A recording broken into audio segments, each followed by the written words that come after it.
Hello loves, welcome back to the channel. Today we are going to be doing an Orisha story time. I wanted to pick a story that I literally just kind of do like bibliomancy to find the story that we're gonna do. Each time I just go like this until my finger stops and then I open the page. It ends up being very much divine timing a lot of the time anyway. So we're going to be doing an Orisha story time. I started this series a while back because not only did I want us to connect back to our West African ancestors in Nigeria, but I also wanted us to respect the stories, because oral tradition and oral stories are something that's very important to indigenous people and our West African ancestors. The Yoruba people are indigenous people.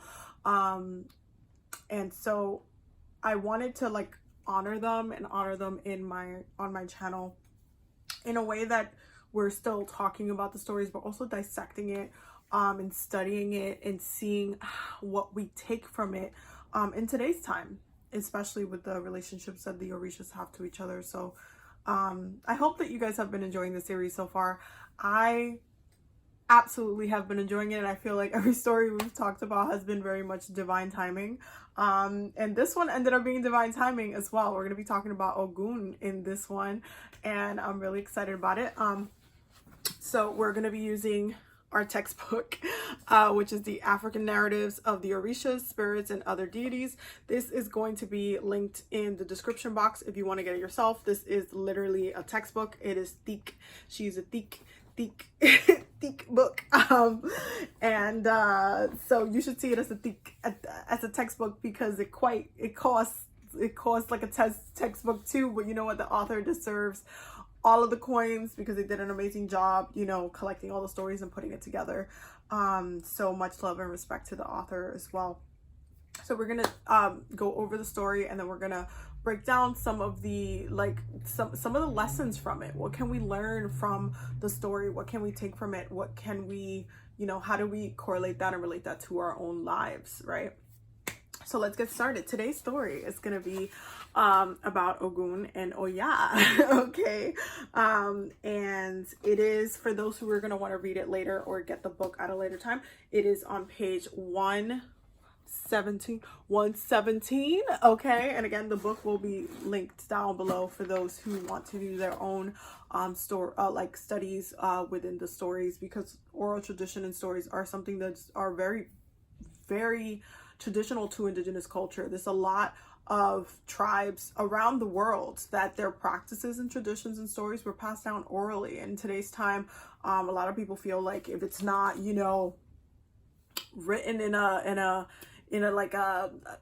pyramid or something, or if it's not written in like a wall, something, if it's not inscribed, if it's not like a petroglyph, that it just didn't exist, it didn't happen, which is disrespectful to the ways that our ancestors would communicate and teach lessons, which was through oral tradition, and these stories are part of oral tradition. So it is absolutely my pleasure to be able to get to kind of share these stories and get to talk to you guys about it, and hopefully make you think about your own lives and what might be going on over there. Okay, so we're gonna be doing story number 3. It's gonna be right here, and it is called Ogun is Betrayed by OYA. Okay, so we're gonna get started. Long ago, before OYA became Shango's wife, she lived with Ogun in Ide, helping him with his work by carrying his tools from their hut to his blacksmith forge and helping him with the bellows to keep the fire going. While Ogun shaped tools and weapons on his anvil, one day Ogun gave OYA a special iron stick with the power to slice men in 7 parts and women into 9 parts, which was similar to the one that he owned.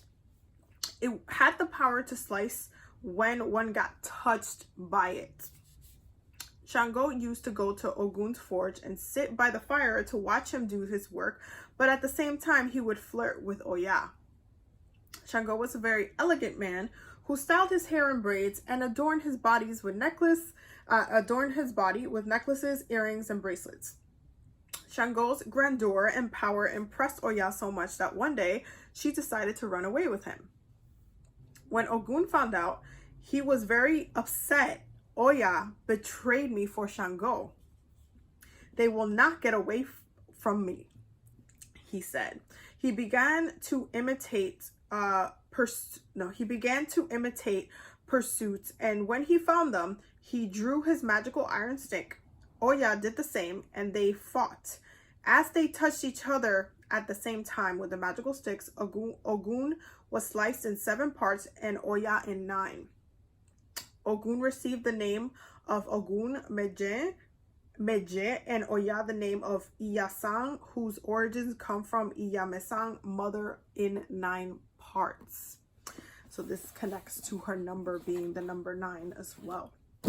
So, what do you take from the story? What things come up for you with the story? I feel like when it comes to this specific story, this quote, it's really interesting because personally, I've been seeing a theme that's been happening a lot, especially with the astrological transits right now, which are very much pushing people to release. That was even what the patrons voted as the weekly prayer circle for this week. It was focusing on release and release work, right? And it's interesting because this story highlights the transition and the choice that is made by one person, right? By Oya, that brings a lot of pain to someone else, which is Ogun. And meanwhile, Shango is just, living his best life. But there's this kind of decision that happens that creates this moment of, you're not going to get away with this. Like you can't get away with making a choice like that. And we've been talking about possession a lot, possessiveness a lot on the channel, especially this week specifically. And I've had to mention this literally throughout this whole entire year. The phrase, the world does not revolve around you, right? And so because the world does not revolve around us, the way I see this story is very much a centering that happens with Ogun, where Ogun is making the situation about himself, not at all trying to understand Shango and your Oya's relationship, just seeing it from an outside kind of looking in perspective and seeing it as, well, Oya was supposed to be mine and you stole her from me, like as if Oya was not necessarily a person or had her own being, but more she was something to be possessed, something to be owned, something to be had, versus seeing her as someone who can make a choice. It is given very masculinity, toxic masculinity, to the point where it's like you have to hurt the one you care about because you feel like they betrayed you by making a choice that did not include you. And that's the key right there. Oya made a decision to leave with Shango. And we know what happens after that. And I'm sure we'll cover it in a different Orisha story time when the time comes. But Oya did not belong to Ogun. Just because like you grow up with someone and you're like best friends and you have this whole relationship and all this stuff, doesn't mean that you necessarily get to keep them. Doesn't mean that they're necessarily yours. They can make decisions that can take you completely out of the equation and out of their lives. And so instead of releasing Oya and allowing her to go on this new journey with Shango, he seeks to center himself in the situation. He seeks to imply that, you're not going to get away with this. This choice was harmful to me and I'm not going to let you get away with it. It's just not going to happen. Without thinking about her at all in the equation, just thinking about centering the pain on a personal level and seeing it as something that is ultimately painful to him, but nothing about no caring about how Oya feels about it, right? And this reminds me of my definition of love, personally speaking, because I have my own definition of love. And for me, my definition of love is not something that centers me. And I've always said this since I was a little girl. I'm like, if I love you, and you know, like, even if I wanted to be in a relationship with you or whatnot, if I see myself not being good for you or the best for you, I will remove myself from that equation. A lot of people can't do that because they center themselves too much. The other thing about, like, my idea of love is that I believe that if I love someone, I want them to be happy. And that requires that if I no longer make them happy, I remove myself from that situation. See, again, my Venus is in Aquarius, y'all. So if I'm too futuristic for, you know, some of you who are watching this right now, who are like looking at like this video, like, girl, you crazy. I have a very much, I guess, a futuristic mindset when it comes to love and relationships and stuff like that. Like, I'm very logical, and I'm a Capricorn too. So once I already set my foundation of what love means to me. And to me, I want my partner to be happy. I want them to be like, enjoy their lives. I want them to live a very happy life. And what my hopes are in, you know, getting to be in a relationship with someone is to, I'm saying that like, I don't have a whole fiance, y'all. Anyway, but I'm like speaking to like third person. My hopes in like getting into a relationship is that I am going to contribute to their happiness, and that, you know, that's going to grow and thrive, because that's what I feel like makes a really, really good foundation when it comes to relationships. But the second that, you know, that person is not happy, that's a concern to me.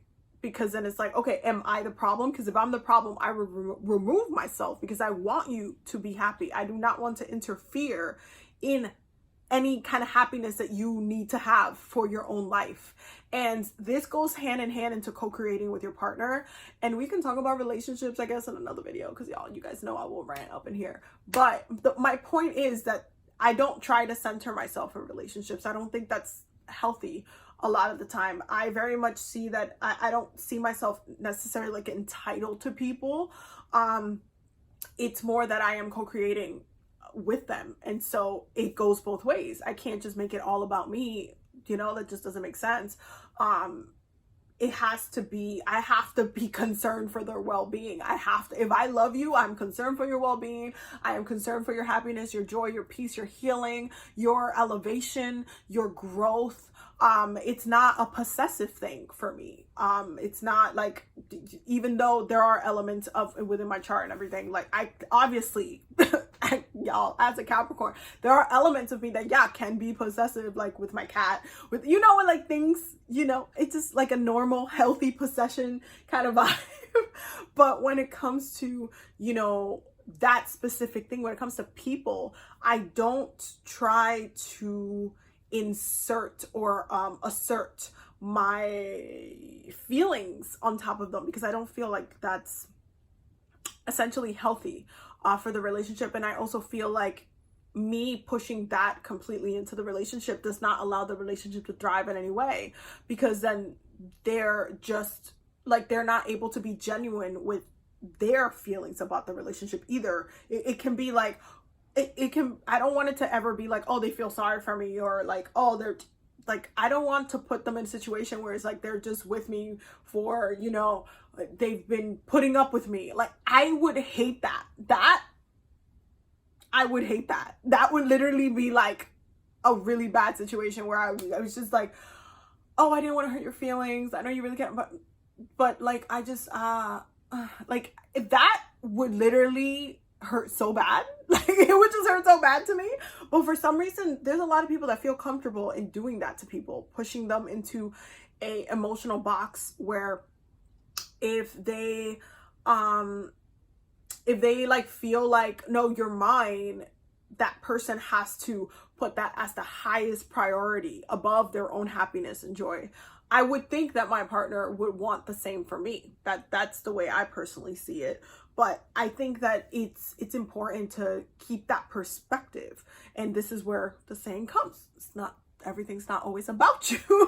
And so with this story, it really highlights Ogun's centering of himself, his possessiveness of Oya, and almost having this disbelief, like, oh, I'm betrayed, not seeing it as, oh, she made a choice that did not include me. She made a choice that was not centering me. She made a choice for herself, and that choice happened to hurt me because I had feelings or I felt entitled. You see how when you start changing the language, you start seeing some of the toxicity in the behaviors? Y'all.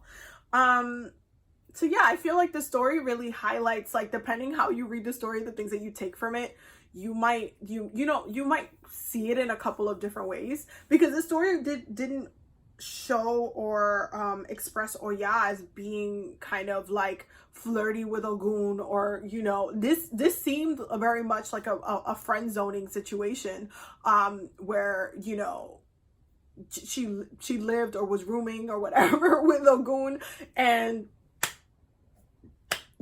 one day she met Shango, and we know where the story goes from there. But it's just kind of interesting that the possessive nature, the very like almost toxic masculinity, possessive nature that comes out, and unless you really dissect it and pay attention to it, you can miss it.